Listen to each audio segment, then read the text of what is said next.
Como siempre, muchos saludos a los que están aquí presentes y los que están conectados. Y vamos a considerar ahora estos temas. Voy a usar muchas escrituras, muchas. La gran mayoría son conocidas. Así es que, por favor, no pregunten cuál fue. Ya, más o menos la idea y ya después la van a poder buscar, ¿no? Empecemos entonces. Dice, y oiréis de guerras y rumores de guerras. Mirad que no os turbéis, porque es necesario que todo esto acontezca, pero aún no es el fin. Aún no es el fin. Este es Mateo 24:6. Y esto lo podemos ver muy claro ya en todas las noticias. Hay guerras hasta en un montón de lados de los que no escuchamos, pero muchas guerras. También debes saber esto, que en los postreros días vendrán tiempos peligrosos porque habrá hombres amadores de sí mismos, avaros, vanagloriosos, soberbios, blasfemos, desobedientes a los padres, ingratos, impíos, y la lista de maldades sigue hasta llegar a 22 maldades, ¿no? Hay que revisar esas. Esto también ya se ve, es muy común. Es muy común. Y vio el Eterno que la maldad de los hombres era mucha en la tierra y que todo designio de los pensamientos del corazón de ellos era de continuo solamente el mal. Digo, qué descripción tan en unas cuantas palabras precisa. Esto todavía no se ve completamente, pero podemos advertir que nos estamos acercando rápidamente al colmo de la maldad. ¿Y esto en qué es importante? Pues porque Jesucristo dijo también, en Mateo 24:37, dijo, mas como en los días de Noé, así será la venida del Hijo del Hombre. En los días de Noé es lo que acabamos de leer, de que de continuo solamente el mal. Entonces, como bien sabemos, la situación internacional, nacional y del vecindario, o sea, lo que nos toca, se va deteriorando, continúa en todos los países, en México, en toda Latinoamérica, en todo el mundo. Y viendo eso, ¿cómo nos sentimos? Nos sentimos preocupados, nos sentimos angustiados. Le puedo adelantar que si en este mundo lo único que usted tiene es su familia, sus amigos, usted mismo, si eso es lo que tiene, entonces sí, tiene que estar muy preocupado y muy angustiado, si eso es lo único que tiene, ¿no? Ahora, al estar preparando este sermón, este mensaje, vi que hace unos años, hace 5 años, no, 7 años, ya me fallan las cuentas. El 18 de febrero del 2017, o sea, hace 7 años prácticamente, según mis apuntes, el señor Cristian Orrego nos dio un mensaje que analizó si los problemas que vivimos son por tentaciones, o son por pruebas, o son consecuencias de nuestras malas decisiones. El caso es que este mensaje de hace 7 años sí me llegó muy hondo y le he dado vueltas de vez en cuando.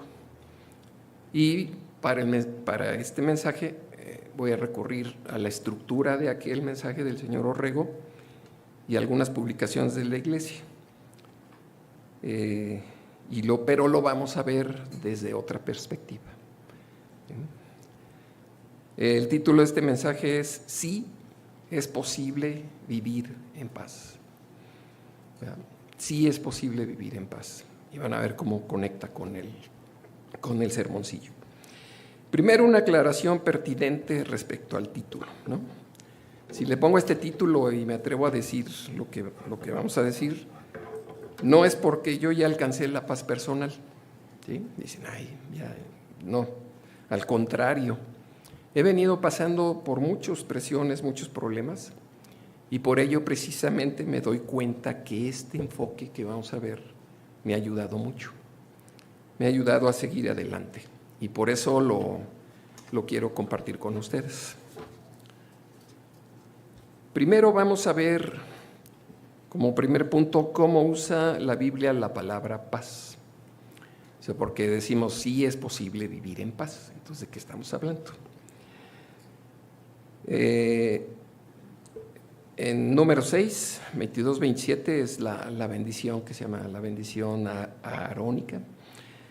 Dice, el Eterno habló a Moisés diciendo, habla a Aarón y a sus hijos y diles, así bendeciréis a los hijos de Israel, diciéndoles, el Eterno te bendiga y te guarde. El Eterno haga resplandecer su rostro sobre ti y tenga de ti misericordia. El Eterno alce sobre ti su rostro y ponga en ti paz. Y pondrán mi nombre sobre los hijos de Israel y yo los bendeciré. Podemos ver inmediatamente que la paz de la que vamos a hablar es una bendición de Dios. La verdadera paz es una bendición de Dios. En Juan 14:27 dice nuestro Señor Jesucristo, dice, la paz os dejo, mi paz os doy, pero no os la doy como el mundo la da. No se turbe vuestro corazón ni tenga miedo. Entonces, ¿está hablando Jesucristo de otra paz diferente de la de Dios? No. Otra cita, Lucas 24:36. Mientras ellos aún hablaban de estas cosas, Jesús se puso en medio de ellos y les dijo, paz a vosotros. ¿Estaba hablando de otro tipo de paz? No. Aquí la palabra paz, todas, tan en hebreo y en griego, todas son el mismo concepto. Cuando está escrito en hebreo es shalom. Cuando está escrito en griego la palabra es eirene. Y aquí podemos comprobar en Romanos 3:17 dice, no conocieron camino de paz, dice el apóstol Pablo, y lo escribió en griego. Y allí está citando de Isaías 59:8. Entonces, ahí es comprobación de que Shalom idéntico a Eirene, según la Biblia. Entonces vemos que la paz es una bendición de Dios. Tiene que ver con que no se turbe nuestro corazón ni tengamos miedo. Y es algo que dice Jesucristo, les dijo paz a vosotros, y es algo que Él nos ofrece, que nos da, es un don de Dios. Entonces a eso se refiere la palabra paz. Es un hecho que todas las personas, todos nosotros, todas las personas, en algún momento del día, o quizá muchos momentos durante el mismo día, tenemos algún grado de ansiedad, de enojo, de molestia. Todos los días, todos. Nos falta paz personal. Siempre ha sido muy difícil tener paz, y eso lo sabemos. Pero el saberlo así nada más, pues ni sirve de mucho ni nos da consuelo, ¿no? Sí, ya sé que todos los días algún problema tengo, pero eso no sirve. Si se queda nada más en eso, no alcanza. Vamos a ver varios aspectos de por qué no tenemos paz y cómo sí podemos llegar a tener paz. A veces sentimos que no tenemos paz, que sufrimos porque estamos pasando por alguna prueba. Y la idea fundamental es que Dios permite esas pruebas y las usa para nuestro crecimiento. Hemos tenido muchos sermones y explicaciones también de parte de don Mario Hernández sobre las pruebas. Vamos a ver un poquito de esto. Primero, ¿por qué tenemos ciertas pruebas que Dios permite? Bueno, hay una afirmación aquí. En el mundo tendremos aflicción. seguro. En el mundo tendremos aflicción. Es bien importante recordar que estamos viviendo en un mundo de Satanás y en una era de maldad. Y cuando Dios nos llama, nos aparta como sus hijos. Si nos estamos desarrollando, se hace una diferencia. Se hace una diferencia. Si nosotros no somos muy diferentes del mundo, algo está muy mal con nosotros. Pero si sí estamos en el camino de Dios, va a haber una diferencia. Y los que pertenecen a este mundo y a esta hora lo identifican y el mundo rechaza esa diferencia. Jesucristo advirtió de los problemas que tendríamos. En Juan 15:19 dice: si fuerais del mundo, el mundo amaría lo suyo. Pero porque no sois del mundo, antes yo os elegí del mundo, por eso el mundo os aborrece. ¿Bien? Mateo 10:20 dice: y seréis aborrecidos de todos por causa de mi nombre. Mas el que persevere hasta el fin, este será salvo. Entonces, ¿le parece raro que vengan problemas? Pues que no nos parezca raro. Jesucristo nos está advirtiendo que así va a ser. Pero Jesucristo nos anima a que perseveremos hasta el final y nos da muchas palabras de consuelo. O sea, van a haber los problemas, pero no queda nada más ahí. En Mateo 5:4, en donde está el Sermón del Monte, miren, dice: bienaventurados los que lloran, porque ellos recibirán consolación. Esta palabra bienaventurados, ¿verdad? No la usamos muy seguido entre nosotros, ¿verdad? Pero esta palabra tiene mucha profundidad. Realmente dice, en griego es la palabra makarios, y significa supremamente bendecido. O sea, realmente es una super bendición.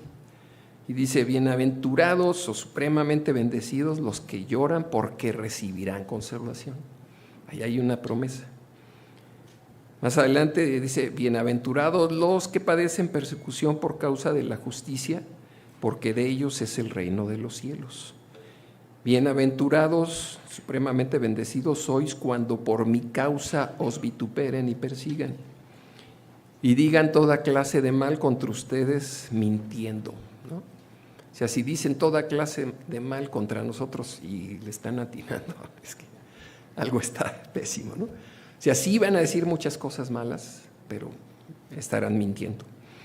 Gozaos y alegraos, porque vuestro galardón es grande en los cielos, porque así que persiguieron a los profetas que fueron antes de vosotros. Ahora, Romanos 8:28, todos no la sabemos. Y sabemos que a los que aman a Dios, todas las cosas les ayudan a bien. Esto es, a los que conforme a su propósito son llamados. Ahora, en Juan 16:33, dice: estas cosas os he hablado, dice Jesucristo, para que en mí tengáis paz. Y reitera: en el mundo tendréis aflicción, pero confiad, yo he vencido al mundo. Y entonces nos puede ocurrir, bueno, él dice eso, yo he vencido al mundo, pues él venció al mundo, pero ¿dónde quedo yo? Eso, ¿cómo me pega a mí? En Gálatas 2:20 dice: con Cristo estoy juntamente crucificado, y ya no vivo yo, mas vive Cristo en mí. Y lo que ahora vivo en la carne, lo vivo en la fe del Hijo de Dios, el cual me amó y se entregó a sí mismo por mí. Bueno, ahí está la respuesta, pero alguno podría pensar, bueno, Pablo dice, ¿no?, que él venció, sabemos que venció, pero ¿y yo qué? ¿No? Bueno, es que esto es para todos nosotros. En Juan 14:22 dice: Le dijo Judas, no el Iscariote: Señor, ¿cómo es que te manifestarás a nosotros y no al mundo? Y le respondió Jesús y le dijo, atención, el que me ama, mi palabra guardará, y mi Padre le amará, y vendremos a él y haremos morada con él. ¿Cómo es que nosotros podemos vencer? ¿Por qué dice, confiad, yo he vencido al mundo? Pues porque el Padre y Jesucristo moran en nosotros, si es que le amamos y guardamos su palabra. Y él dice, la respuesta del mismo Jesucristo es, para que en mí tengáis paz. Entonces, de todas estas escrituras, lo que podemos entender, así concluir, podemos saber que las pruebas van a continuar viniendo y estar en paz con ese asunto. O sea, esa parte de que vamos a tener pruebas, seguro. Y por eso voy a estar afligido y angustiado, no. Jesucristo nos está prometiendo aquí, ahí adentro de cada uno de nosotros. Él ha vencido y va a volver a vencer en nosotros, si lo seguimos. Entonces esa parte de que vendrán pruebas, pues sí, esas no las podemos quitar. Pero qué diferente es sumarle a esas pruebas las otras pruebas que vienen siendo las cargas de las tentaciones en las que cedemos y las cargas y problemas que vienen como consecuencia de las malas decisiones que tomamos. Es diferente. Ahora vamos a analizar esas dos. Hay tentaciones a las que cedemos y cuando eso pasa nos falta paz. A menos que llegáramos a ser unos cínicos extremos, que ya eso casi es el pecado imperdonable. Pero si caemos en tentaciones, caemos en pecado, lo normal es que nos angustiemos, que nos preocupemos y nos falta paz. En Santiago 1, del 12 al 16, dice: bienaventurado, ¿se acuerdan? Es supremamente bendecido el varón que soporta la tentación o prueba, es la misma palabra, porque cuando haya resistido la prueba recibirá la corona de vida que Dios ha prometido a los que le aman. Cuando alguno es tentado, no diga que es tentado de parte de Dios, porque Dios no puede ser tentado por el mal, ni Él tienta a nadie, sino que cada uno es tentado. Noten el mecanismo, fíjense, notemos el mecanismo. Cada uno es tentado cuando de su propia concupiscencia es atraído y seducido. Entonces la concupiscencia, después de que ha concebido, da a luz el pecado, y el pecado, siendo consumado, da luz a la muerte. Alguien puede decir, pues me quedé igual porque ¿qué es eso de concupiscencias? ¿No? O sea, no usamos muy seguido la palabra concupiscencia, así tal cual. Pero en el diccionario de Strong es una palabra que dice epithumia, y dice, es un fuerte deseo especialmente por aquello que está prohibido. Esa es la concupiscencia.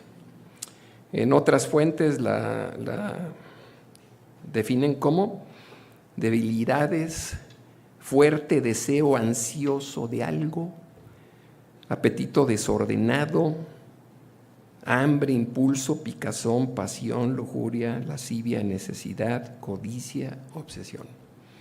Ya con eso debe quedar claro, ¿no? Que esas son las concupiscencias. Y también nos ayuda a entender esto más cuando dice en 1 Juan 2:15, dice, no améis al mundo ni las cosas que están en el mundo. Si alguno ama al mundo, el amor del Padre no está en él. Porque todo lo que hay en el mundo, y vean, los deseos de la carne, los deseos de los ojos y la vanagloria de la vida, no proviene del Padre, sino del mundo. Y el mundo pasa y sus deseos, aquí todo donde dice deseos, es la misma palabra epitumia, ¿sí? Sus concupiscencias. El mundo y sus deseos pasan, pero el que hace la voluntad de Dios nos permanece para siempre. ¿Esto en qué nos ayuda? Pues nos ayuda a ver en qué debemos estar atentos, ¿verdad? O sea, en las cosas del mundo, de la carne, la vanagloria de la vida. Nuestras concupiscencias o jalones o pasiones, vean, le dan poder a Satanás sobre nosotros. Porque alguien podrá estar pensando, pues ¿qué no es Satanás el que me tienta? Sí, pero a cada uno de nosotros nos tienta por donde somos más débiles. O sea, Satanás nos pone un anzuelo a nuestra medida personal, a nuestra medida. No es las mismas pruebas para todos. Cada uno nos duele algo en especial. Y estas debilidades son las que el adversario aprovecha, ¿verdad? Son como el cebo a nuestra medida, que nos ofrece para caer en esa tentación. Y cuando cedemos a esas tentaciones, se forma un círculo vicioso y perdemos paz. Sabemos que ahí estamos, ¿no?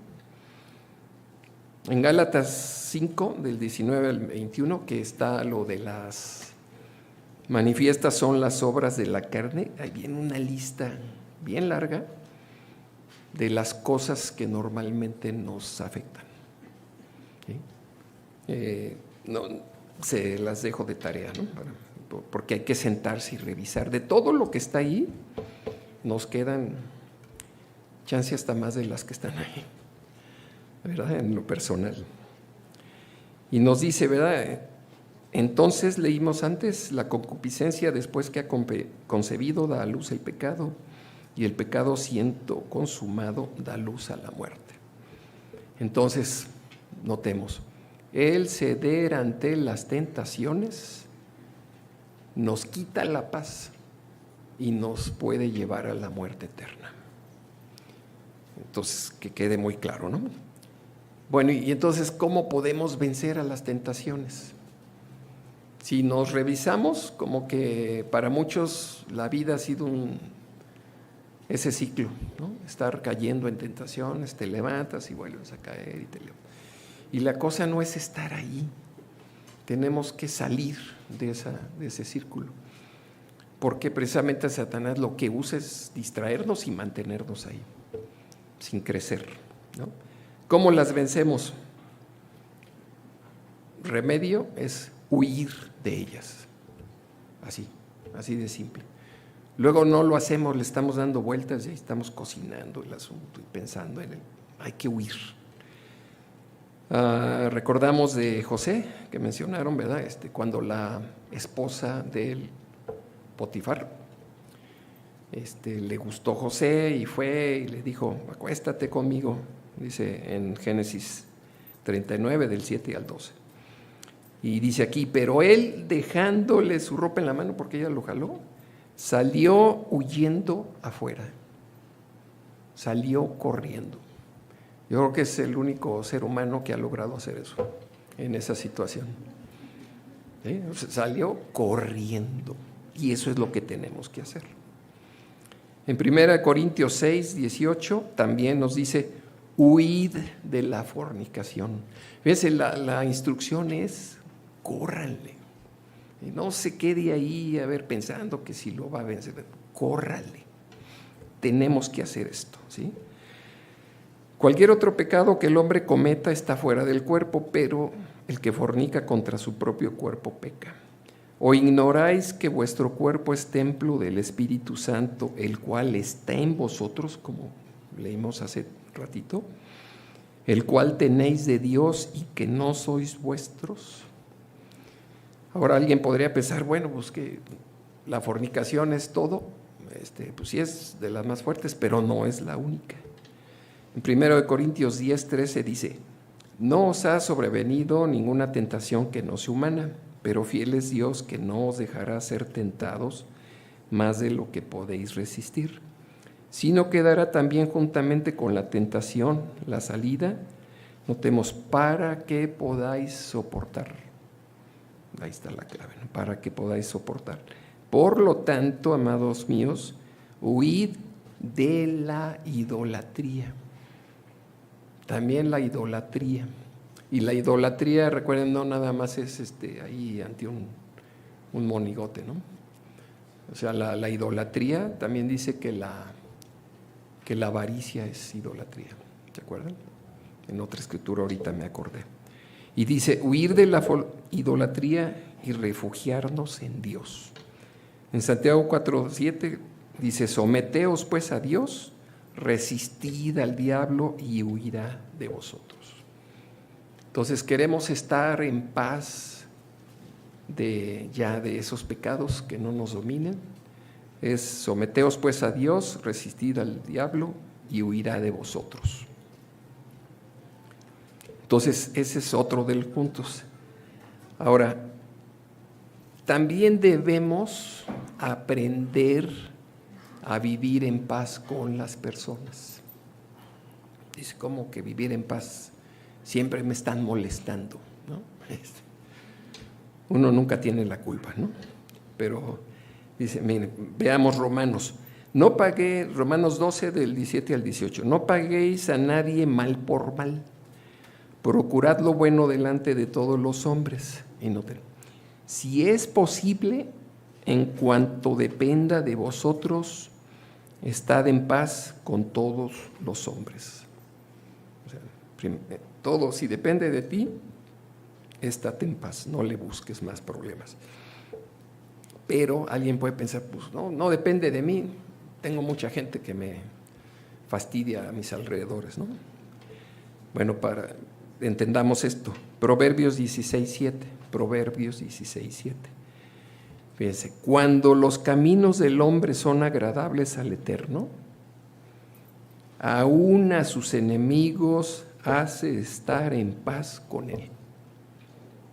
¿Cuál es ahí la clave? Cuando los caminos del hombre son agradables al Eterno. Esta es una super promesa que podemos reclamar, que tenemos que vivir de manera agradable a Dios, y Él promete que hasta nuestros enemigos van a estar en paz con nosotros. Mateo 5, del 7 al 9, que ya vimos parte de eso, dice, bienaventurados los misericordiosos, porque ellos alcanzarán misericordia. Bienaventurados los de limpio corazón, porque ellos verán a Dios. Bienaventurados los pacificadores, porque ellos serán llamados hijos de Dios. O sea, aquí tenemos varias razones para buscar la paz con las personas que nos rodean, ¿no? Otro aspecto fundamental, podemos recuperar la paz con Dios. ¿Sí? Si no estamos en paz con Dios, no podemos estar en paz. El primero con quien tenemos que estar en paz es con Dios. Romanos 5:1, justificados pues por la fe, tenemos paz para con Dios por medio de nuestro Señor Jesucristo. O sea, Jesucristo ha eliminado la barrera del pecado entre nosotros y el Padre.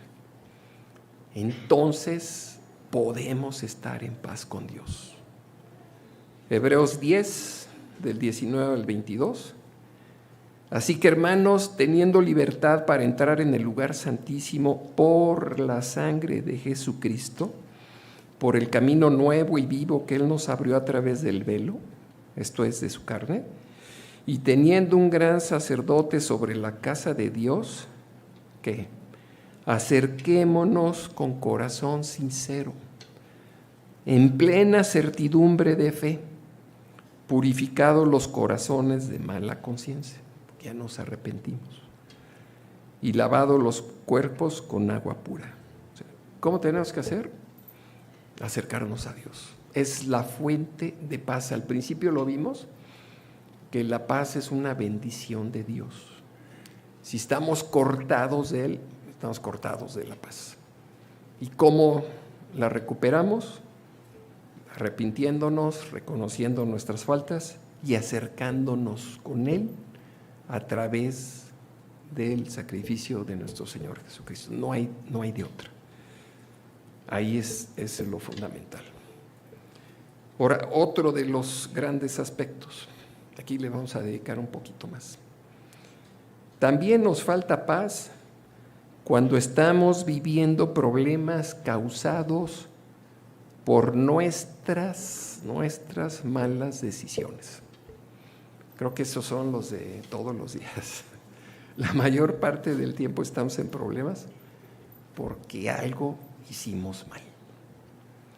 Vamos a analizar el tema de nuestras malas decisiones. ¿Quién es el autor de las malas decisiones? Nada más nosotros. Así. Si va al espejo y ve ahí está el autor de las malas decisiones. Solamente nosotros. ¿Cuál es el origen o la causa de las malas decisiones? Son dos. Uno, la ignorancia. Y dos, la falta de sabiduría. Dice que no es lo mismo. No es lo mismo. Ignorancia es no saber, ¿sí? Y la falta de sabiduría es saberlo y hacerlo de todos modos, que es diferente. ¿Verdad? Si así sé, como que sospecho que eso no está bien, pero vamos y lo repetimos. ¿Cuáles son las consecuencias de las malas decisiones? Pues multitud. ¿Sí? Son para nosotros, pero también muchas veces son para las personas que están con nosotros. Nuestros amigos, nuestra familia, o sea, las gentes que queremos, también les afectan nuestras tonterías, nuestras malas decisiones. Son frustración, problemas, amargura y a veces hasta la muerte eterna, porque así decidimos. Fíjense, no es que así nos tocó, las estrellas se alinearon y me tocó. No es que así me tocó, o que así ocurrió, o que de repente casi no existe. De repente, no, Señor. Así elegimos, y ahí están las consecuencias. Así elegimos. La línea que separa una mala decisión de un pecado puede ser muy delgadita. La diferencia realmente es nuestra necedad consciente. Como les decía, de que ya sé, como que no está bien, pero ahí va. Entonces es una necedad consciente. No es que así me pasó. ¿Sí? Hay que considerar, les diría de tarea, Deuteronomio 28, miren, en Deuteronomio 28 están las bendiciones por la obediencia.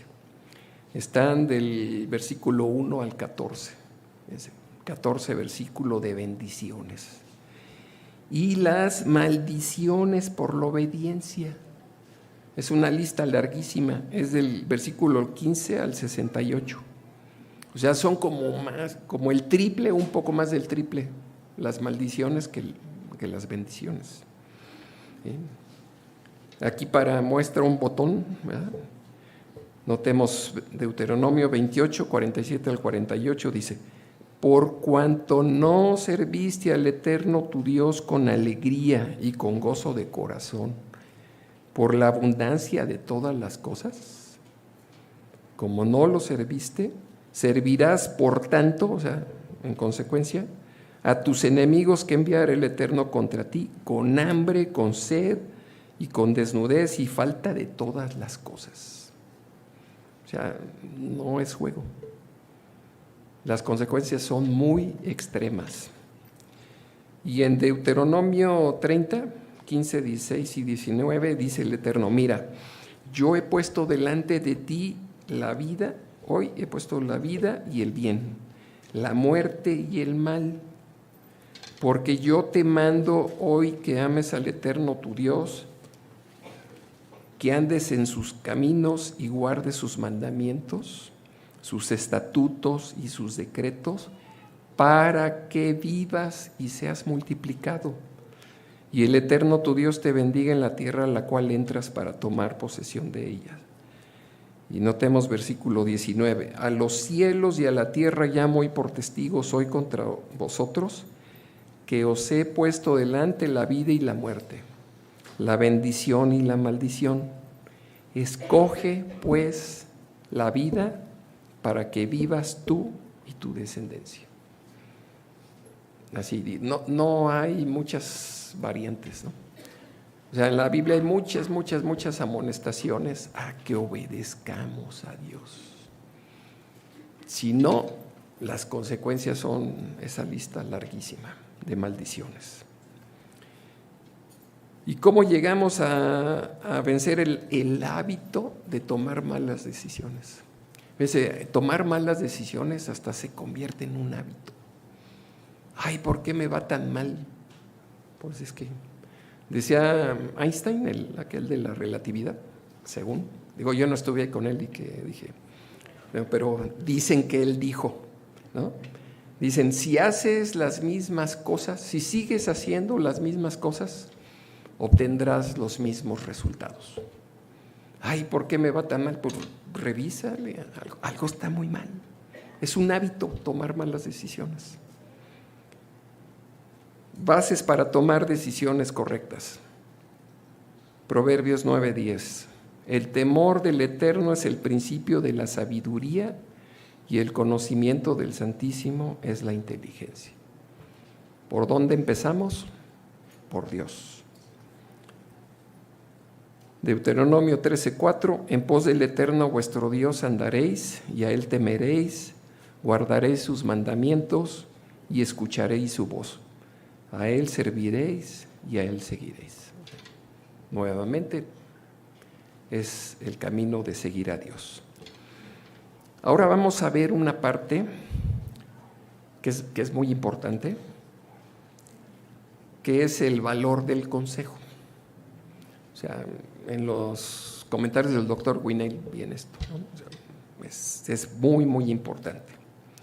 El valor del consejo. O sea, ¿cómo nos quitamos de malas decisiones? En buena parte es hacer un hábito de pedir consejo. Dice, uno de los tropiezos más comunes en la vida es confiar en nuestro propio juicio cuando solo vemos una parte del panorama. ¿Se dan cuenta? O cuando solo vemos lo que queremos ver. Eso es lo más común. Es que ya lo pensé muchas veces, sí, pero lo piensas igual, ¿no? Solo quieres ver lo que quieres, ¿no? Cuando tomamos decisiones o actuamos basados solamente en cómo nos sentimos o la forma en que vemos un problema, los resultados suelen ser desastrosos. ¿Y por qué? ¿Por qué? ¿A poco si confío en mí que no puedo confiar en mí? Veamos esta secuencia. ¿Qué piensa Dios de los que confían en sí mismos nada más? Notemos. Proverbios 3:5. No te apoyes en tu propia prudencia. Y ahí está directo, ¿no? ¿A qué no puedo confiar en mí? No. Si lo haces, va a estar mal. Proverbios 3:7. No seas sabio en tu propia opinión. O sea, cuando dice, no seas sabio, no que busque la sabiduría y que así dicen, pues sí dice, pero que no seas sabio según tú mismo, porque ahí está el tropiezo. Proverbios 28:26. El que confía en su propio corazón es necio. Directo. Es necio. Hagan un estudio del necio. Es muy provechoso y muy divertido. Las cosas del necio son... Nomás es divertido hasta que se da uno cuenta que están hablando de uno mismo. Ahí se acaba lo divertido, ¿no? Ahora, Proverbios 14:12. Hay camino que al hombre le parece derecho, pero su fin es camino de muerte. Fíjense, hay camino que al hombre le parece derecho, pero su fin es camino de muerte. ¿Por qué? ¿Por qué todo apunta así a mal? ¿Verdad? O sea, como que llama la atención, porque pues todo está mal, todo lo que pienso, sí. Jeremías 17:9 dice: engañoso es el corazón más que todas las cosas, y perverso, ¿quién lo conocerá? Si tenía dudas de que por qué, aquí está la respuesta, ¿sí? Dios afirma: engañoso es el corazón más que todas las cosas y perverso, ¿quién lo conocerá? Y adelante responde que Él mismo. ¿Verdad? Entonces, buscar consejo sabio es un hábito que tenemos que desarrollar para tener éxito y evitar cometer errores graves en la vida. No es que no podamos decidir, y tampoco es que los demás van a tomar las decisiones por nosotros, para nada. Pero sí es que busquemos consejo. Y eso nos va a evitar cometer errores graves y nos va a dar una buena medida de paz personal. Ahora notemos esta secuencia, cómo Dios afirma estas palabras. Proverbios 12:15. El camino del necio es derecho en su opinión, se parece a lo que leímos antes. Mas el que obedece el consejo es sabio. Ya empezó. El que obedece el consejo, no nomás que pide consejo, sino que lo obedece. Es sabio. Proverbios 11:14. Donde no hay dirección sabia, caerá el pueblo. Mas en la multitud de consejeros hay seguridad. En la multitud de consejeros. Proverbios 15:22. Los pensamientos son frustrados donde no hay consejo. O sea, uno piensa y todo y hace como se le ocurrió. Pero si no toma consejos, no va a salir la cosa como esperaría, como quisiera. Entonces, los pensamientos son frustrados donde no hay consejo, mas en la multitud de consejeros se afirman. En la multitud de consejeros. Aquí lo que podemos ver es cómo se toman las decisiones en la iglesia. Pues el evangelista que preside toma consejo del consejo de ancianos. O sea, no les dice, a ver, levanten la mano y vamos a votar, no. Pero él escucha los planteamientos de los miembros y pesca la sabiduría que va saliendo de cada uno y contrasta con lo que él tenía considerado y concluye y toma la decisión. No es por mayoría, se afirma lo que él estaba pensando o se corrige lo que él estaba pensando, alguna cosa que no había tomado en cuenta. Pero en la multitud de consejeros, ahí se afirman los pensamientos, ¿verdad? Y respecto a que en la multitud de consejeros no se refiere, a ver, atención, no se refiere a pedir una opinión y pedir otra opinión y pedir otra opinión, hasta que encuentra uno a alguien que le dice lo que uno quiere oír. Eso no es la multitud de consejeros, ¿no? Porque lo más probable es que entonces alguien le dijo algo con lo que no estaba muy de acuerdo o no le gustaba. Entonces voy a ver al otro que me dice y más o menos lo mismo, hasta que cae con alguien igual de tonto que le dice lo que él quería. Y pues eso no es multitud de consejeros. Para esto podemos acordarnos, ¿verdad?, de Roboam. ¿Se acuerdan quién era Roboam? Era el hijo de Salomón, ¿verdad? Y fue y pidió consejo de sus amigos. No, eso fue lo último. Fue, pidió consejo, empezó bien. Fue y pidió consejo de los ancianos. Y ellos le explicaron, no, pues sí, hace esto y esto. Y cuando fue el pueblo y le dijo, si nos bajas los impuestos, te vamos a servir. Y entonces los ancianos le dijeron, sí, hazlo y ellos te van a servir. Eso era lo que él quería oír. Y nomás por si las dudas fue y le preguntó a sus amigotes, tampoco. Fue y les preguntó y le dijeron las mismas tonterías que él anhelaba escuchar. ¿Verdad? ¿Y en qué paró? Pues perdió 10 tribus. ¿Se dan cuenta? O sea, así que cuidado, la multitud de consejeros no es a ver hasta que encuentro el que me gusta, ¿no? Es entender lo que me están diciendo y tomar las ideas principales y compararlas y contrastarlas con lo que yo pienso y entender y corregir, ¿sí? Entonces, eso es lo importante, es desarrollar el hábito de pedir consejo. Insisto, no es de pedir que otros decidan por mí, ¿no? Es pedir consejo. ¿De dónde podemos obtener consejos sabios? Del internet. Ahí escribe 1000 tonterías quien quiera, ¿no? Entonces, ¿de dónde podemos tomar consejos sabios? De nuestros padres que nos quieren. Ellos van a buscar decirnos lo mejor que se puede. De los ministros, de amigos y parientes con mayor experiencia que puedan ser objetivos y nos ayuden a ver el panorama completo de lo que percibimos por nosotros mismos. Acuérdense, ¿dónde está el principio del problema?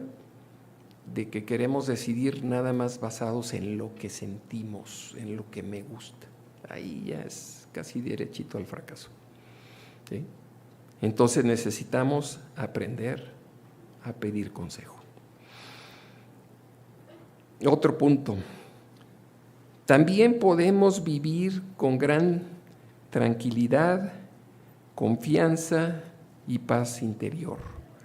Todos estos, si analizamos, ¿verdad? Podemos ver que tranquilidad, confianza y paz interior tiene que ver con lo que pensamos y de ahí a lo que sentimos, ¿verdad? Tiene que ver con nuestros pensamientos. 2 Corintios 10:5 dice, derribando argumentos y toda altivez que se levanta contra el conocimiento de Dios y llevando cautivo todo pensamiento a la obediencia a Cristo. ¿Quiere estar bien? Todos sus pensamientos, oriéntelos hacia Dios. Dice, cautivos a la obediencia a Cristo. Un opuesto sería darle entrada a las tentaciones. Los pensamientos de las tentaciones, nuestras concupiscencias, no van cautivos a la obediencia a Cristo, van opuestos. Entonces, eso hay que rechazarlo y tener nuestros pensamientos en Cristo. Y esta cita que viene es una promesa que anoten, verdaderamente es una promesa que podemos pedirle a Dios. Isaías 26:3. Isaías 26:3. Dice, tú guardarás en completa paz, tú guardarás en completa paz a aquel cuyo pensamiento en ti persevera.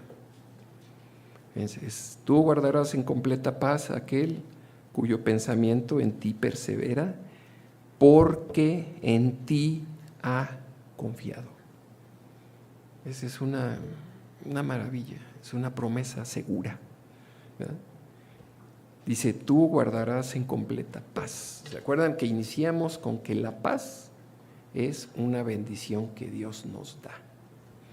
Y aquí está la promesa. Y también podemos estar en paz, con confianza, porque podemos tener la certeza de que Jesucristo y Dios están trabajando con nosotros. Eso debería ser motivo de profunda paz. En Filipenses 1:6, Pablo nos dice que él está persuadido de esto, que el que comenzó en vosotros la buena obra, la perfeccionará hasta el día de Jesucristo. Esta también es una super promesa. Si Dios nos ha llamado y está trabajando con nosotros, podemos estar seguros que Él se va a ocupar de perfeccionarnos. Y subrayando esto, ¿verdad? En Mateo 28:18 dice Jesucristo: toda potestad me es dada en el cielo y en la tierra. Toda potestad me es dada en el cielo y en la tierra. Y esta palabra potestad tampoco la usamos muy seguido, ¿verdad? Pero quiere decir, bueno, es una palabra aquí griega, exousia. Miren todo lo que quiere decir: habilidad, privilegio, fuerza, capacidad, competencia, libertad, dominio, autoridad, jurisdicción, poder, derecho, fuerza. En resumen, no hay nada que se le pueda poner. Toda potestad. Y Jesucristo cuida de su iglesia con celo. Él tiene la habilidad y el poder de cumplir todo lo que ha prometido.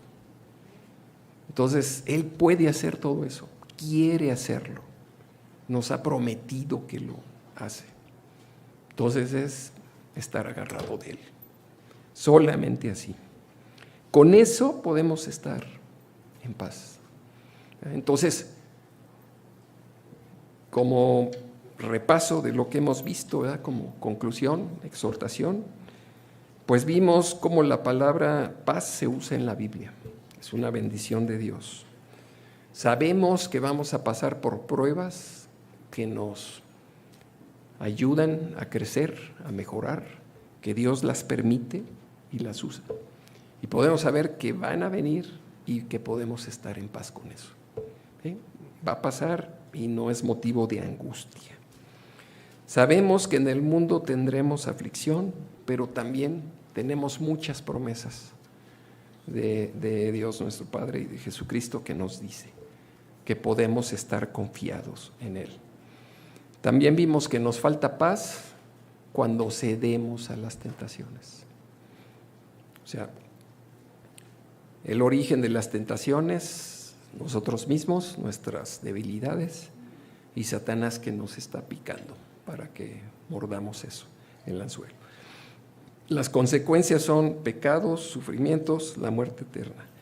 ¿Cómo huimos? ¿Cómo podemos vencer las tentaciones? No puedo decir fácil, así, no, es bien difícil, pero sí. Es huir de las tentaciones, someternos a Dios, resistir al diablo y se va. Y vencemos esas tentaciones. Nos refugiamos en Dios.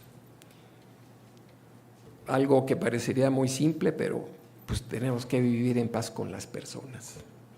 Tenemos que vivir en paz con las personas y ahí la promesa es, si nuestra conducta agrada a Dios, Él hace que hasta nuestros enemigos estén en paz con nosotros. Entonces ahí está nuevamente el refugio. Siempre el refugio es Dios. Podemos recuperar la paz con Dios. Es lo primero. Estar en paz con Dios. Como dijeron en el sermoncillo, ¿verdad? Acercarnos a Dios. Si no estamos en una relación profunda con Dios, que estemos haciendo ahorita, cuando vengan los problemas va a ser muy tarde. Va a ser muy difícil y a puro sufrimiento. Entonces más vale que ahorita que hay oportunidad y tiempo, estemos trabajando en eso. ¿Verdad? También vimos pues que nos falta paz cuando estamos viviendo los resultados de los problemas que causamos nosotros. ¿Verdad? Y analizamos pues el tema de las malas decisiones. ¿Por qué vienen? ¿Verdad? Pues porque queremos. La mayoría de las veces, ¿verdad?, es que por ignorancia o por necedad consciente, ¿verdad? La falta de sabiduría. Nos buscamos problemas. Y podemos vencer ese hábito de estar tomando una y otra vez malas decisiones, aprendiendo a pedir consejo, partiendo de la seguridad de que nuestro propio corazón tiende a engañarnos, nos va a engañar. Entonces, cuando estemos, es que voy a hacer esto por tal y tal y tal, hay que pedir consejo, porque algo se nos puede estar escapando, algo que produzca un mal resultado, ¿verdad? O sea, es una necedad decidir confiando solo en nosotros mismos. Y entonces podemos vivir en tranquilidad y confianza, sujetando nuestros pensamientos a la obediencia a Jesucristo, estando seguros de que Él está trabajando con nosotros, que quiere que estemos creciendo hacia Él. Y Él lo va a hacer. Nada hay que le estorbe más que nosotros mismos. Entonces, ahí sí tenemos cierto grado de control. Para finalizar, Filipenses 4, versículos 5 y 9, que es como casi un telegrama de lo que hemos estado revisando. Filipenses 4, versículos 5 al 9. Regocijaos en el Señor siempre, siempre, aún en tiempos de prueba. Otra vez digo, regocijaos. Vuestra gentileza sea conocida de todos los hombres. Pues estar en paz con los demás. El Señor está cerca. Por nada estéis afanosos, angustiados, ¿sí? Por nada estéis afanosos, sino sean conocidas vuestras peticiones delante de Dios en toda oración y ruego, y aquí subrayé, con acción de gracias. Las personas, me acuerdo de esto, las personas agradecidas tienden a ser más felices. Casi es imposible que una persona malagradecida, quejosa, que está rumiando sus desgracias, sea feliz. Entonces, aquí nos enseña, ¿verdad?, con acción de gracias. Y notemos versículo 7, y la paz de Dios, que sobrepasa todo entendimiento, guardará vuestros corazones y vuestros pensamientos en Cristo Jesús. Otra promesa. Las mismas promesas ahí están. ¿Y en qué debemos de ocuparnos de estar pensando? Dice, por lo demás, hermanos, todo lo que es bueno, todo lo que es verdadero, honesto, justo, puro, amable, de buen nombre, si hay virtud alguna, si algo es digno de alabanza, en esto pensad. En esto pensad. De eso debemos alimentarnos. Y nos dice Pablo, lo que aprendisteis, recibisteis, oísteis y visteis en mí, esto haced. Y en consecuencia, y el Dios de paz estará con vosotros. Esto liga con donde empezamos. Dios pone en nosotros paz. ¿Cómo? Así. Entonces sí, podemos estar seguros de que sí es posible vivir en paz.